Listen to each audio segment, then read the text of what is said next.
Tonight, we begin with a very big question. What documents did Michael Cohen put in this now, as of this hour, infamous shredder?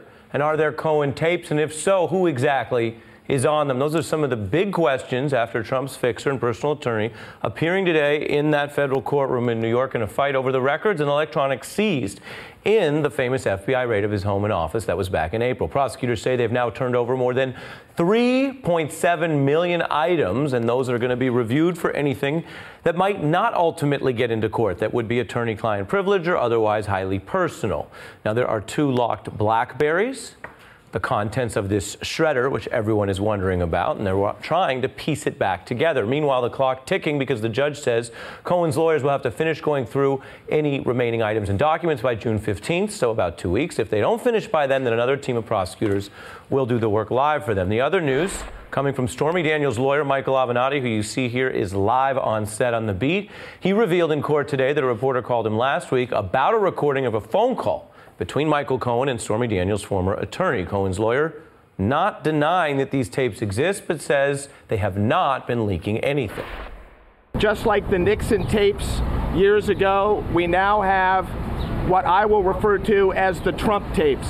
Mr. Ryan admitted that there are audio recordings that Michael Cohen was taking for years. Not only do they exist, but they are under lock and key, and some of them relate to my client and her attorney-client privilege communications. Avenatti later saying he believes that Trump himself was recorded. Now, let's be clear. The evidence that's coming out of today's proceeding does not speak exactly to that. Avenatti calling on Cohen to go ahead and release the recordings. People can make their own determinations as to their importance relating to the president and what he knew and when he knew it and what he did as it relates to conspiring with Michael Cohen to commit one or more potential crimes.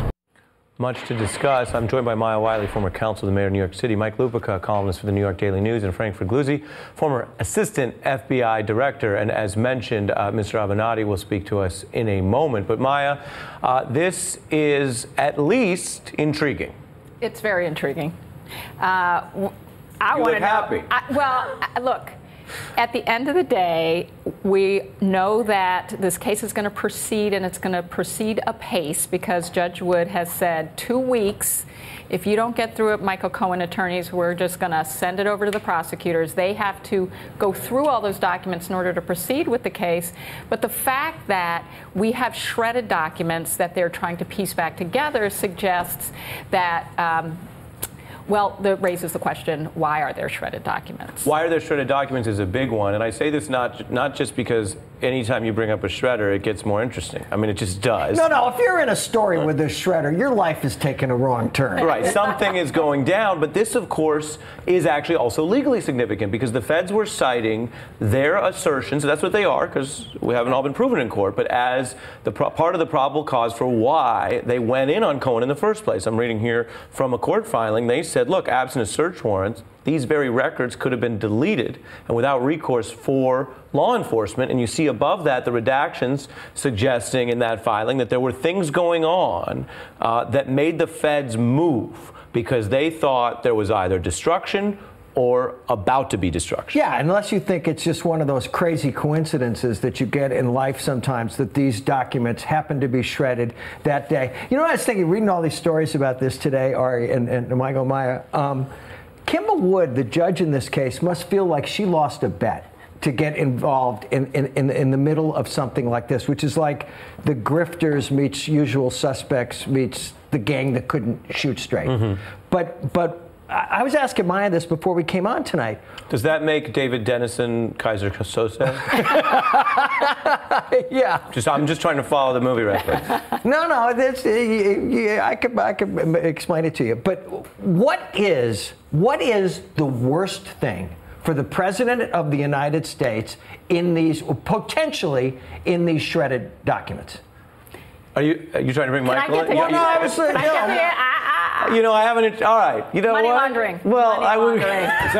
That's a softball pitch, Go ahead. thrown to Babe Ruth, using a baseball reference.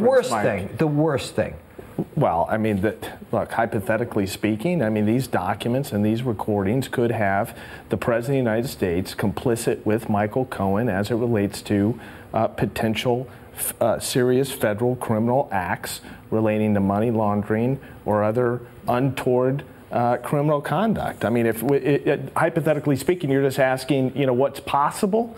That's possible, hypothetically speaking. You have a reason to believe that's more than possible? Well, I don't have a reason to believe that in particular is more than possible, but I have every reason to believe, Ari, that these recordings that were seized by the FBI, which Michael Cohen and his attorneys have a copy of, include recordings between Michael Cohen and the President of the United States, as well as others. And it's never a good idea to be recording conversations, period, especially if you're an attorney, especially if you're dealing with sensitive information. It's really not a good idea, if you're going to do that, to record them with people that later become the President of the United States. It's especially a bad idea to then keep those recordings in your office or your home or your hotel room and have them seized by the FBI. Yeah. But why is he recording phone conversations? Why? I mean, this is where you start to get into, is there some kind of criminal enterprise? Does he need some kind of leverage over people because lawyers typically do not need a recorded phone conversation record to zealously represent their clients. A big part, and I'm going to press you a little more on the underlying evidence, but just at the hypothetical level, I want to also bring in Frank, because Maya makes a point that it is familiar to lawyers, which is, if anything, lawyers often do the opposite. When they're dealing with sensitive situations, they'll say, let's not record too much. Let's have a broad discussion without any memorialization. And then later we'll write a very vague memo, is often the practice, that refers to it. This seems to be different. And Frank, from your investigative hat, from the FBI perspective, what does that do for them? So, Ari, you're absolutely right. The best practice, if you're really practicing true law, is to put as little down as possible when you're interacting on sensitive matters. I don't, that makes sounds like you think Michael Cohen's doing something other than true law, but go ahead. Well, yeah, well, I'll get to that in a second, because that has to do with his claim that he needs more time to determine what's privileged and what's not, which I think is a bunch of horse manure, because I think if you're practicing true law, you've got things marked attorney-client privilege, you run a software program, you determine where those words exist in the documents, and you've got your universe of documents to work with. But let's move on to two more interesting topics, which is the shredder and the recorded calls. With regard to the recorded calls, a couple of things. One is, I'm fascinated by how this might impact Trump's decision to sit down with Mueller or not. Because up till now, Trump's been sitting back saying, I don't use email, so I'm sitting pretty, nothing's documented. Great point. Now he's got to scratch his head and I wonder how much of that I was being recorded. I don't know what Mueller has regarding my voice, what the FBI can analyze and in terms of voice signature and determine is my voice. So now that may have him thinking twice. With regard to the shredder, let's also not just isolate the possibility that the FBI grabbed shredded material during the raid, but let's expand that to the possibility that the FBI seized discarded shredded trash once it left the office space. And for how long, we don't know. We don't know the true volume of the shredded material, but once it's discarded, there's no possession of it lawfully by Cohen. And if he went cheap on his purchase of a shredder, he's going to regret it, because the FBI can absolutely put it back together. I don't know if we're on the news right now or deep in a Home Depot sales pitch about why you need the best shredder possible, but I take your point that if the material's not really gone, sometimes they get it back.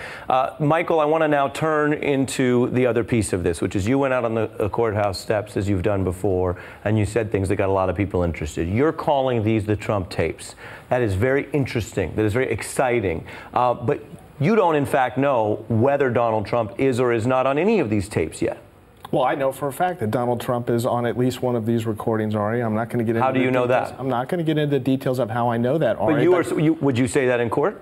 Absolutely. So you're saying as a matter of fact, you know that at least in one occasion he is on the tape? Yes. And you know that because you've heard that tape? I'm not going to get into Because if you haven't heard that tape, do you really know that, or do you just think that because someone told you that? Let me answer your question, okay? On at least one of these recordings, Donald Trump is on one of the recordings, at least one of them. I know that for a fact. I stand behind it. I think if you look at my track record over the last almost 3 months, it's impeccable relating to representation. Would you describe that as something you have personal knowledge of? Yes. Let me read to you what they said in court. This is very interesting what you just said, because that would advance this story, because there's a guessing game about whether Donald Trump himself is on the tapes. Are you going to read to me Mr. Ryan's comments in court? Yes. Because I think they're important. Good. Well, see, you get enough lawyers around a table, and they know what the other lawyer's doing. Is that Mr. Yes, that's what I'm going to read. Right. The audio tapes that we have, if any, that pertain to him are under lock and key. They're controlled by my law firm, and POTUS, to the extent there may be a claim of privilege related to them, I'm unaware of any release of an audio file of this kind. Your response to that? There's no question these audio tapes exist. They are under lock and key according to what Mr. Ryan has stated. Now, it's important that we clarify that there are at least 2 copies of these recordings. There's the recording that's under lock and key at Mr. Ryan's office, evidently, pursuant to his statement. And then the government has a copy of these recordings when they were seized by way of the FBI raids. So there's no question these recordings exist. They ought to be released. We are especially disturbed by the fact that evidently my client's former counsel had communications with Michael Cohen during which they discussed attorney-client privileged information that my client had disclosed to her attorney, who then passed it to Michael Cohen, who then recorded it and kept it. That's very important. Let's slow down for people to grasp what you're saying. That's very important, because there are, as you know, in more than one case, the allegations, unproven, but allegations that Mr. Cohen basically worked with this other lawyer, you're referring to Mr. Davidson, your predecessor, in a manner that might have been adverse to his client interests in order to help Donald Trump. You're now saying you believe there's smoking gun tape evidence of that? Absolutely. I mean, this was the call that I received from the reporter last week. I was minding my own business in California. It was early in the morning. As you do. Not exactly. That's what you're known for. Right. You just mind your own business. Go along to go along. You know what? That's very funny, actually. I would agree with that. I might use that, again, without attribution. I get a call from this reporter who asked me to comment on a recorded conversation that the reporter has heard between Mr. Davidson and Mr. Cohen discussing my client and attorney-client privileged information. Now, you can imagine, as someone who is learned in the law, my shock upon hearing this, that this recording would exist, A, and that her former counsel would be disclosing attorney-client privilege information to his known adversary, Mr. Cohen, B. Very disturbing set of events. So we filed the document with the court. We asked the court to inquire about it. And during today's hearing, this is how we got Mr. Ryan to make this admission in open court, that A, these tapes exist, and B, they're under lock and key. Our next position is we're going to be demanding tomorrow that they be turned over to us immediately. All recordings relating to my client, especially those discussing attorney-client privilege information, they should not be in the possession of Mr. Ryan. They should not be in the possession of Mr. Cohen, and we want them so that we can determine what was said and what to do with them, period. And let me ask you this, and then I'm going to take it around the table. You've just made an assertion here on live national TV that you have the belief, and you're staking your credibility on it, that Donald Trump is indeed on one of these recorded calls. And if you're on one, that opens up the idea that you may be on more than one. I think the difference between 0 and 1 is far greater than the difference between 1 and 20. If that's the case, do you believe that Donald Trump already knew that, or do you think he's learning that tonight as you break this news? No, I think he's already known that. But let me say this, Ari, if I'm wrong, let Mr. Ryan or Mr. Cohen come on your show or any other show and state unequivocally that there never was and there is not currently a tape of Mr. Trump and Mr. Cohen. Maya, what do you make of that? Because again, if this assertion is true, and Mr. Avenatti says he can back it up, then Donald Trump either already knew this and was going through those calls, which might make him, I guess, more careful if you know you're on a recorded line, or he found out after the fact, or finds out tonight as this makes news, because it's newsworthy. What is your view of Donald Trump's likely mental state about this? I'm assuming he's going through the roof. I'm sure he's not taking this well. Frankly, in either scenario, right? If he didn't know, of course, he's definitely, if he's not taking it well that Jeff Sessions didn't recuse himself and he spent months trying to get Jeff Sessions to unrecuse himself, if he's beside himself about Roseanne Barr, if he's, I mean, let's face it, this is a lot more central to his personal interests than Roseanne Barr, he's got to be losing his mind. You know, as you watch the Cohen saga play out, somehow the world convinced him that the world was a mark waiting for him to play it.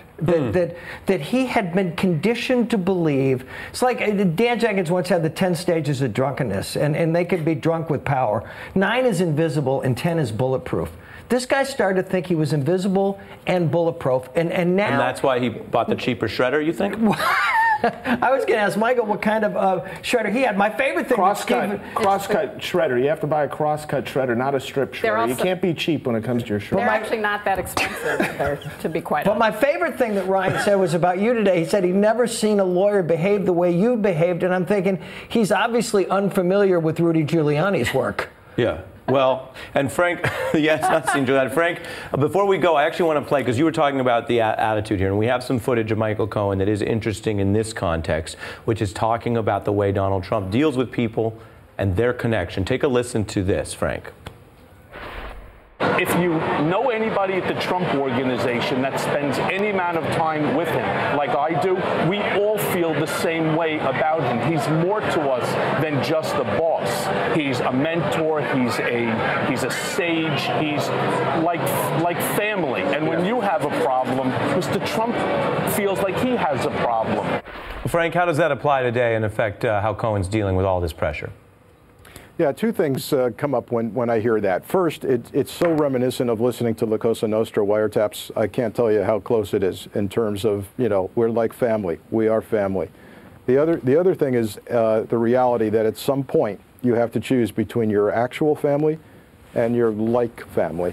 And at some point when Cohen sees the federal sentencing guidelines, sees what he's criminally exposed to, I believe he's going to choose his real family over his like family, and I think he's going to do the right thing. Just a question of how long that's going to take. Very interesting, and for you to put it in that respect. Frank Figluzzi, thank you as always for your insights. Michael Avenatti and the panel in New York stays. I want to get into more of what we learned in court today. Also later, something Maya just mentioned, Donald Trump trying to get Sessions to unrecuse from the probe. Bob Mueller's now investigating that.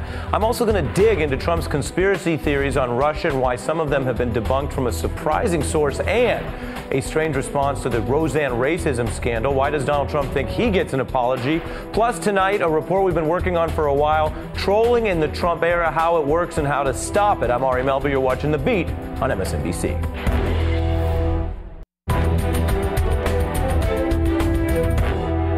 Our coverage of the Cohen raid today continues, and on set with me here in New York is Michael Avenatti, Maya Wiley, and Mike Lupica.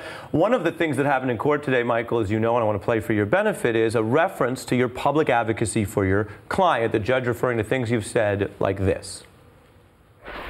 Michael Cohen has 0 credibility. We're going to prove it. This is a man who has a history of thuggish behavior. There's no question in my mind that Michael Cohen, A, is going to be indicted within the next 3 months. He's not a registered lobbyist. He hasn't made required disclosures relating to lobbying activities. We don't know where this ends, but it doesn't smell right, George. Today, the judge said you currently have the right to make those kind of statements, as most any American does. But if you were more formally involved in this case, you would not be able to speak to, for example, your opinion of Mr. Cohen's guilt. Well, that's what she said, and I heard what she said. And let me just say this, Ari, I think I listened carefully and watched carefully. I think everything that I said in every one of those statements can be backed up and is proven to be true. Nothing's been proven to be false. But look, Ari, this isn't a publicity tour. Let me tell you what it is. It's a truth tour. And it's going to continue, and it's going to continue today, next week, and next month. Because we are going to get to the bottom of what happened here, and we're going to continue to disclose evidence and facts as necessary for the American people, and they can decide what ultimately happens with those facts and that evidence. We're not going to change our tactics. We're not going to pack up and go home. We're not going to change our media strategy. It has worked, I think, perfectly for the benefit of my client, for her cause, and for the benefit of the American people and what they want to know as it relates to Michael Cohen. Now, Does that mean that you'll stay out of speaking in court, though? Because the judge was implying it's one or the other. Well, we withdrew my motion for admission pro hoc vice because it's not necessary at this point, because our motion to intervene has been tabled by agreement of the government and us. We've resolved a lot of issues. I get excited when you say pro hoc vice. Yeah, I know you do. You know that. What you're referring to is the idea that you would be able to enter out of state in a case that you otherwise don't have an interest in. At this point in time, we don't need that motion decided at this juncture. So to clean it up procedurally, we withdrew the motion. And so for the time being, we're going to continue to do what we've done in the past, and we're going to continue to disclose information. And I think we've brought a lot of information and evidence to bear, and I think we furthered the conversation. And I think you furthered the conversation as well. Again, in fairness, because it's part of what we do on this show, what Mr. Cohen's side says is that, quote, you've involved yourself in ways to call attention to yourself, that you've aggrandized a single attorney, quote, and Lupica was referring to this, quote, I've never seen an attorney conduct himself in the manner Mr. Avenatti has. It shakes me in my boots. Well, I've seen some of Mr. Ryan's conduct in this case, including the buffoonery associated with announcing Sean Hannity's name publicly in court as opposed to writing it on a piece of paper when he was given the option of doing so, which is one of the dumbest things I've seen any trial lawyer do in a very long time. So look, there's no doubt in my mind that Mr. Ryan has never seen an attorney conduct himself in this way, but perhaps he should take some notes. It just occurred to me, listening to you talk, that nobody has been more informally involved with a case in history than you've been involved in this one. Michael, when you say, it's okay if I asked him a question, right? Go ahead. When you say this is a truth tour, what is the ultimate truth of Stormy Daniels' case against Cohen and case against Trump that you want the American people to know unqualifiedly at the end of this? Well, let me answer it this way. I think that any and all information relating to the $130,000 payment to my client, where it came from, how it was routed, how it was handled, what account it went into, is certainly fair game and should be disclosed. Anything and everything relating to this entity that was originally set up to pay my client, Essential Consultants LLC, and the bank accounts associated with it, that is all within the realm of what we believe should be disclosed. And let me ask Maya, is there any danger for other people around Michael Cohen, including potentially the president, if anyone knew that, as alleged, they were trying to destroy material? Yeah, that would be called, it could be aiding and abetting.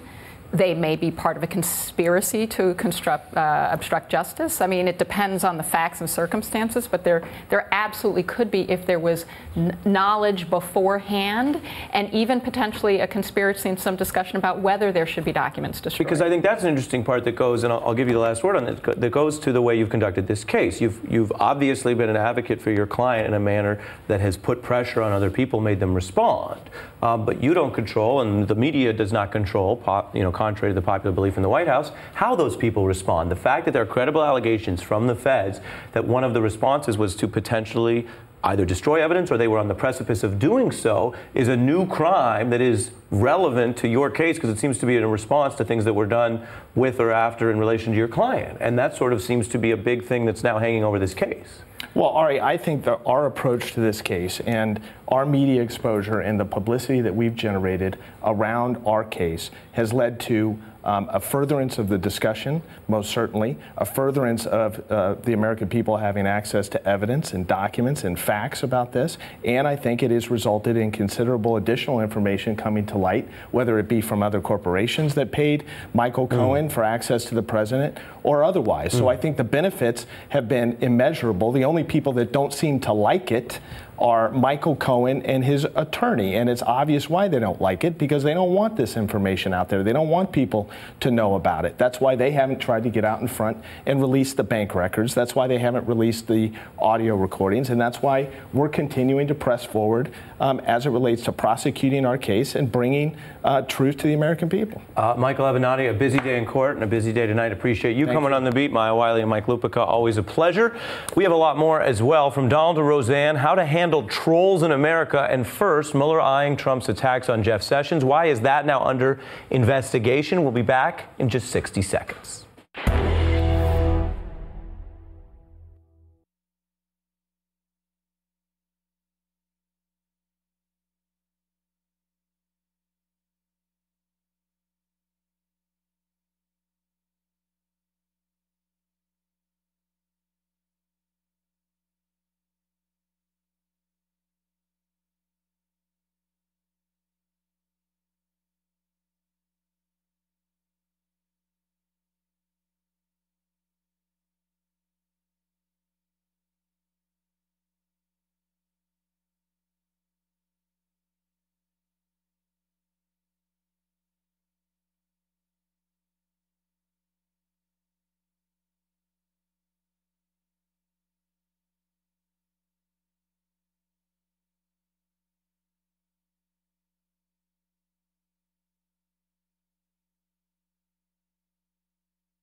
The other top story tonight, Donald Trump saying he wished he never picked Jeff Sessions to be his attorney general. Now, our cameras were just spotting Sessions leaving the White House. This was just moments ago. No word officially on what he was doing there. Meanwhile, the deputy press secretary won't say anything about why. Now, it comes after a blunt statement from Trump and after these reports that Bob Mueller is actually eyeing a tense confrontation Trump had with Sessions in March. The New York Times reports Trump berated him, telling him to reverse the recusal. That's a highly unusual and potentially inappropriate demand. It comes, of course, with the obstruction probe well into a serious phase.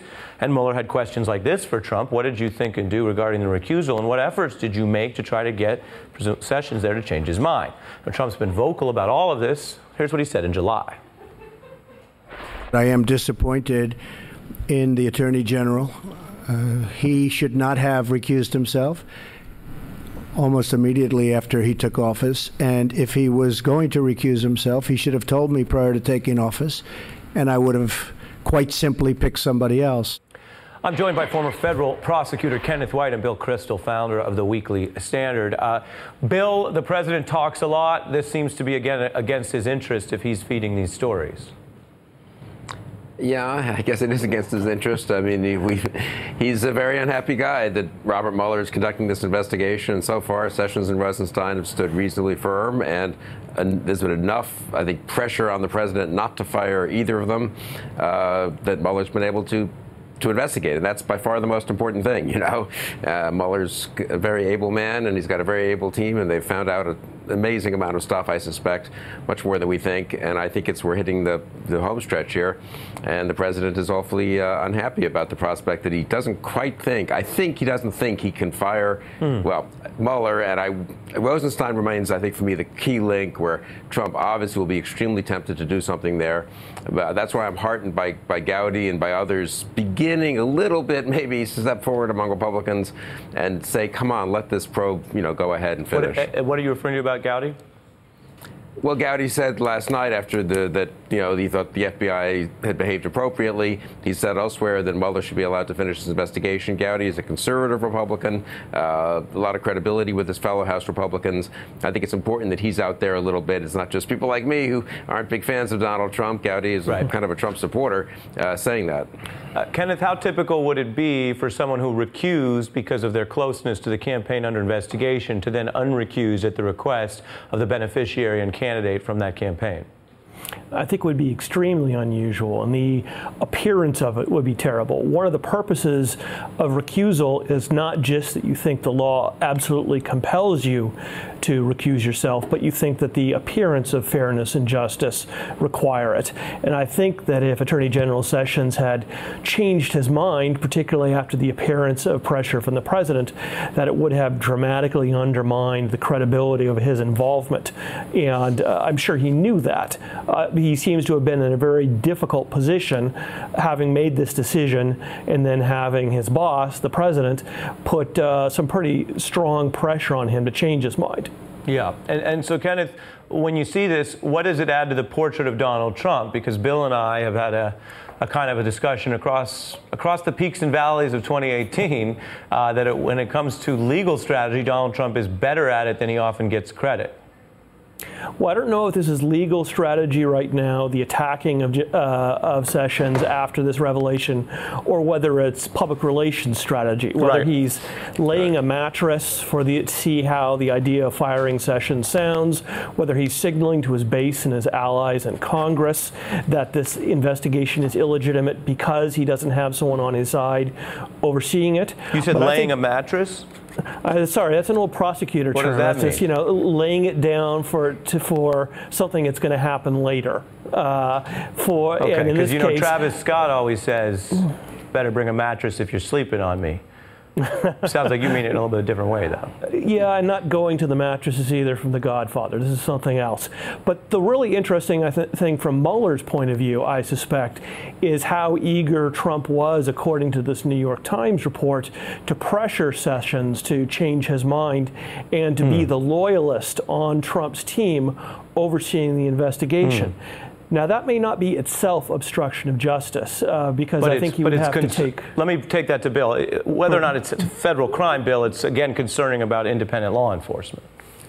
It is, but I very much agree with Ken, too. I mean, this is all about it. Didn't Giuliani say this? I think it didn't get as much attention as it should have. He said, ultimately, this is about impeachment. It's about public opinion. It's about what Congress thinks.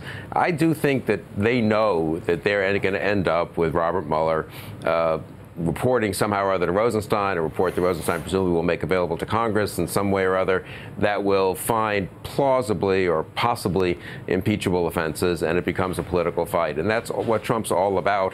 Whether he will try to curb the investigation before we get to that point remains a big question for me, and it's why I very much hope Republicans do rally to support Mueller and also Rosenstein and Sessions. And Trump hasn't quite figured out a way, I think, to get rid of them at this point. So instead, they're just laying the groundwork for trying to discredit the investigation and the report as much as possible. Bill Kristol and Kenneth White, interesting stuff. Thank you both. Up ahead, we turn to, as promised, my special report. What happens when Donald Trump provokes people with those outlandish insults, and why is the guidebook to trolling so essential now?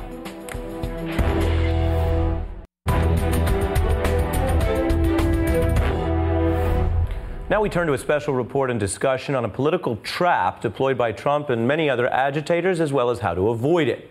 I'm talking about trolling, the tactic of doing something in order to just upset other people. Days after the election, comedian Dave Chappelle captured our new era, life under a commander and troll. But America's done it. We've actually elected an internet troll as our president. Trump didn't invent trolling, just like he didn't coin "Make America Great Again." He stole that from Reagan. But Trump copies the internet trolling style and he applies it to politics, which is a natural fit for a Twitter-obsessed reality star more interested in reaction and attention than any particular policy or substance. Now, this has consequences for our politics because, one, Trump's better at trolling than many of his opponents, and he uses it against them. Two, trolling works by tricking people and exploiting their overreaction. It works less when people properly identify the trolls in their midst. And three, trolling is devastating for the media, for us, because the media tends to cover conflict and emotion more than stories where everyone agrees or there's no exciting debate. So tonight, we want to explore this problem and the solutions. Trolling is basically rooted in the pranks and internet culture of the 90s. It refers to making offensive comments not because you believe them, but to upset other people. Trump has trolled his whole career, and some have started to notice his political trolling. I think he's what they call trolling. I think he's kind of messing with them, sort of jangling a stick in their cage to get them freaked out. His goal was to troll the press, meaning to inflame the National Press Corps. Trump is the world's biggest troll. Everybody falls for it every day, hook, line, and sinker. Some trolling can be low stakes, like random pranks, internet headlines, or links that go to the wrong content. Think of Rickrolls. There's trolling where people take pleasure in acting out without expecting a response, like trolling celebrities, even if they probably won't see the comments, something Jimmy Kimmel has had his fun with. Another type of trolling is confrontational, tricking or baiting someone for an almost guaranteed reaction, like MTV's Punk'd, where Ashton Kutcher showed us all how lovable he is. Or before the internet, there were prank calls or the kind of relentless workplace trolling that Jim practiced in the office. Damn it! Okay, hold on. Judge is in session. What is the problem here? You put my stuff in Jell-O again. How do you know it was me? Which can be fun. Political trolling is a little different because it exploits political differences to present different messages to different ideological audiences through the same single act of trolling. Take Trump's infamous Cinco de Mayo tweet, which promoted Trump Tower taco bowls and said, quote, "I love Hispanics." You're looking at classic trolling right there. The pic says one thing to Trump's base, who liked his message, and they like even more how it will certainly make his critics' heads explode. Earnest reactions to this kind of thing risk falling into the trolling trap. Everyone lecturing Trump about how that was the wrong way to do Cinco de Mayo are giving him the negative attention that the trolling needs to be effective. So critics are sometimes caught between normalizing the behavior and overreacting to it. Sarah Palin posed that challenge with her trolling on topics ranging from one politician's ban on sugary drinks to the media.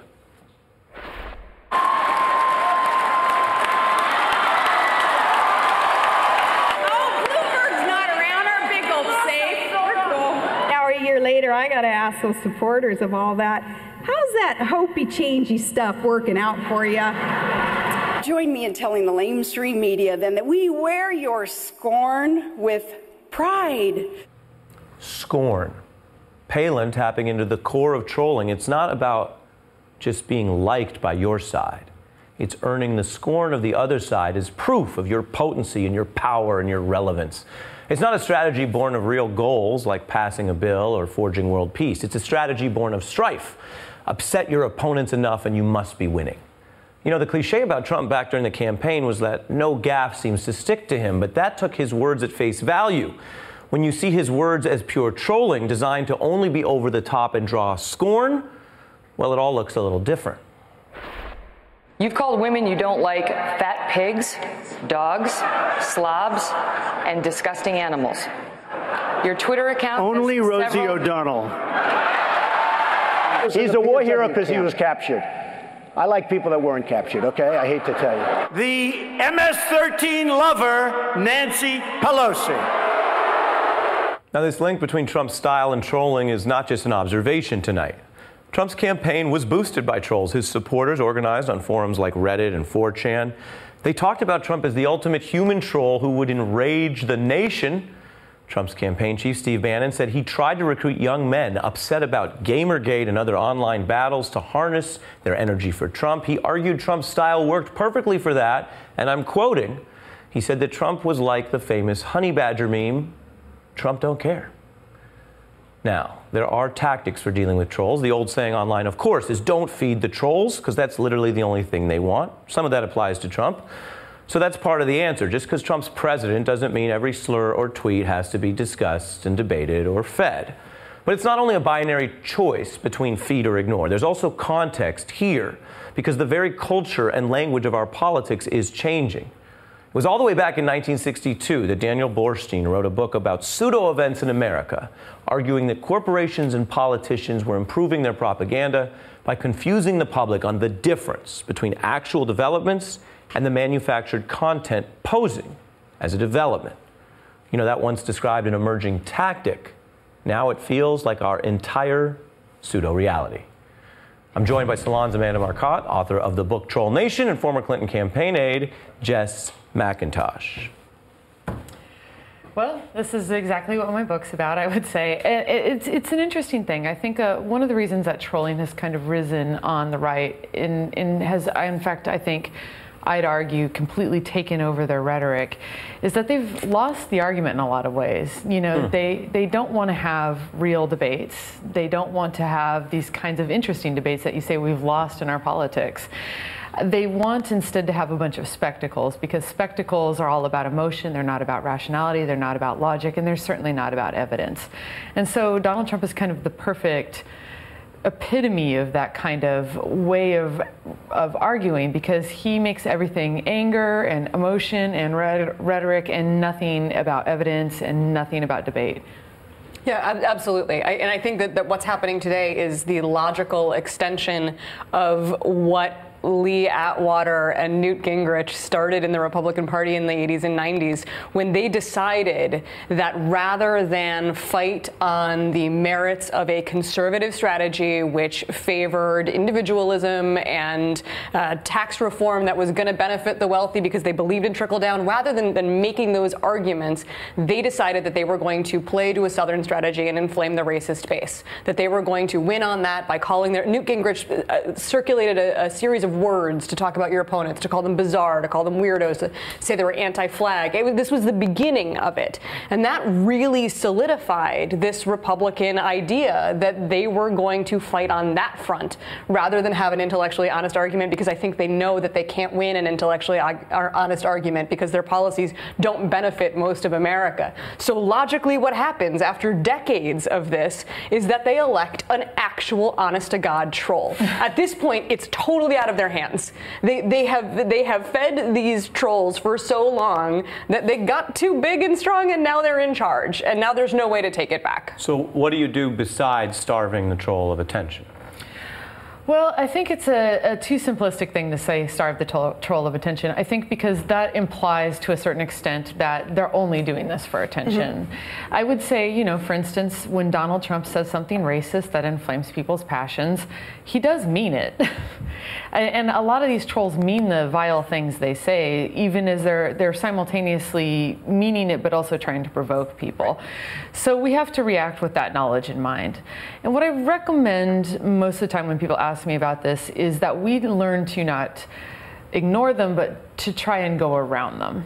And I think that the Parkland students are a really good example of people that know how to do this. They acknowledge the trolling, you know, comments. They acknowledge the NRA's arguments, but they do the talk to the hand maneuver, and they kind of just keep on moving and keep on making their arguments. And I think that's the best way to do it, is acknowledge, but in a sort of abrupt, you know, you're a fool way, and then make your argument. I think it's directly related to the power that the troll has. If somebody, you know, if somebody with 64 followers jumps into your mentions and says something mean, probably just ignore that because it's a waste of your time.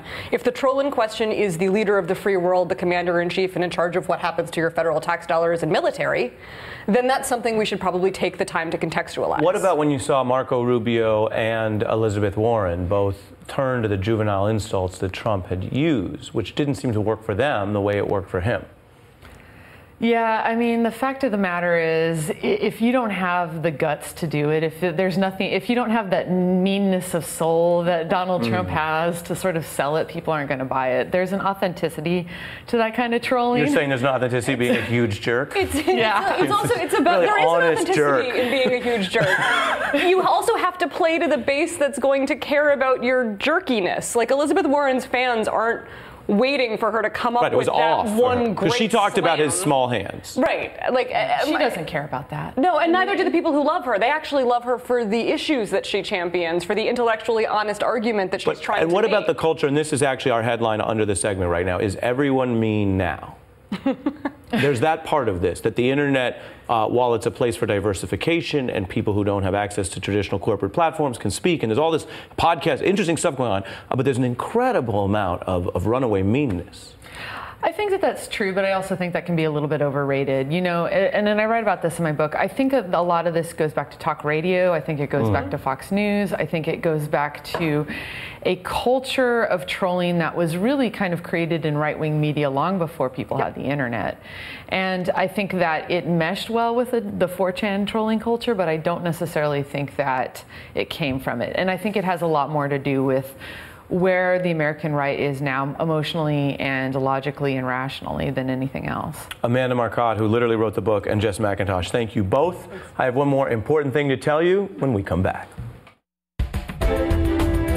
More fallout over the Roseanne controversy today. Donald Trump weighing in with this. He says that ABC should have apologized to him.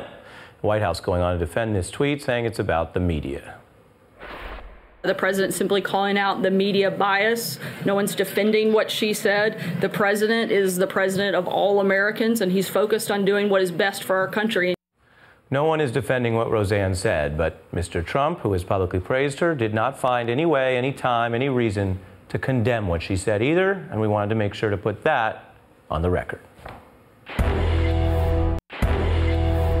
A whole range of people, including Michael Avenatti, have been publicly wondering if Donald Trump could be on these Michael Cohen audio tapes. Tonight, on The Beat, Mr. Avenatti went further. He now says he knows Trump is on at least one. Well, I know for a fact that Donald Trump is on at least one of these recordings, Ari. I'm not going to get into How do you know that? I'm not going to get into the details of how I know that, Ari. But would you say that in court? Absolutely. So you're saying as a matter of fact, you know that at least in one occasion he is on the tape? Yes. Donald Trump is on one of the recordings, at least one of them. I know that for a fact. I stand behind it. That is news. Avenatti wants to get all the recordings released, and that's a headline tonight. Avenatti saying Trump is on at least one audio recording, according to him. Hey, it's Chris Hayes from MSNBC. You know, every day I come to the office and we make a television show. And every day I think to myself, there's so much more I want to talk about. And so this is our podcast. It's called Why Is This Happening? And the whole idea behind it is to get to the root of the things that we see play out every day. They're driven by big ideas. Each week, I sit down with a person uniquely suited to explain why this is happening. New episodes of Why Is This Happening? Every Tuesday. Listen for free wherever you get your podcasts.